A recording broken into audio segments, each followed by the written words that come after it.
এই যে তাঁতের কাজটা করছেন, এটা কতদিন থেকে করছেন? এই কাজ তো আমাদের বহুকাল আগেকার, তো আমরা কিছুদিন হলো লেগেছি করতে। তাও তো 8-9 বছর হবে। আচ্ছা, এই যে কাজটা, এই কাজটা করার পর আপনাদের মুনাফা?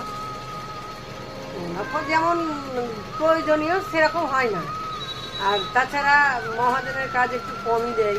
এটা সমিতির কাজ হলে একটু বেশি হয়।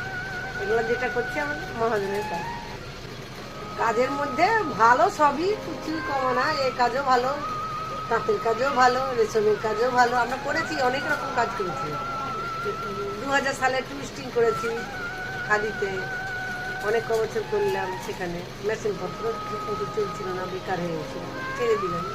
আপনি খাদির কথা বলতে গিয়ে হ্যাঁ, একটা বিষয় আমাদের চোখের সামনে যেটা আসে, হ্যাঁ। সেটা আমাদের গান্ধীজি, মহাত্মা গান্ধীজি আমাদের খাদির কাজ করতেন। তাহলে এই যে চরকা, এবং এখন আমরা দেখতে এইটা পাচ্ছি কিন্তু খাদির প্রথম সংস্থা হলো গান্ধীজি। ওই হাতে হাতে এরকম করে ঘুরিয়ে ঘুরিয়ে লোকে নিজে টেনে টেনে টেনে টেনে নেহি টেকো লাগানো, ওই কাজও আমরাও করেছি অনেক বছর আগে। তখন আমাদের বিয়ে শাদী হয়নি, বহুকাল আগে। সমিতিতে সমিতিতে ওই মহাত্মা গান্ধীর জন্ম জয়ন্তী উপলক্ষে অনুষ্ঠান হতো, সেই কাজগুলো অফিসে অফিসে ডাকতো বাচ্চাদেরকে। বেহালা চরখা যেগুলো বলতো, তখন এত বড় বড় চরখা ছিল না, একটাই শুতে হবে, একটা চরখায় মিনিটে ঘুরবে, আর টেনে এত বড় করে আবার জড়িয়ে নেবে।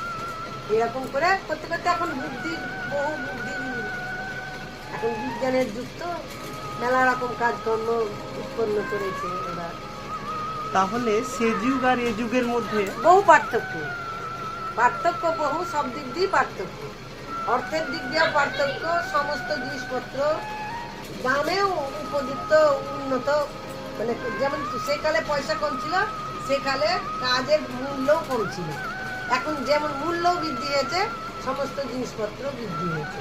আপনার নাম, আমার নাম সন্ধ্যারানী সাহা, বাড়ি? বাড়ি চক মন্ডলপাড়ায়।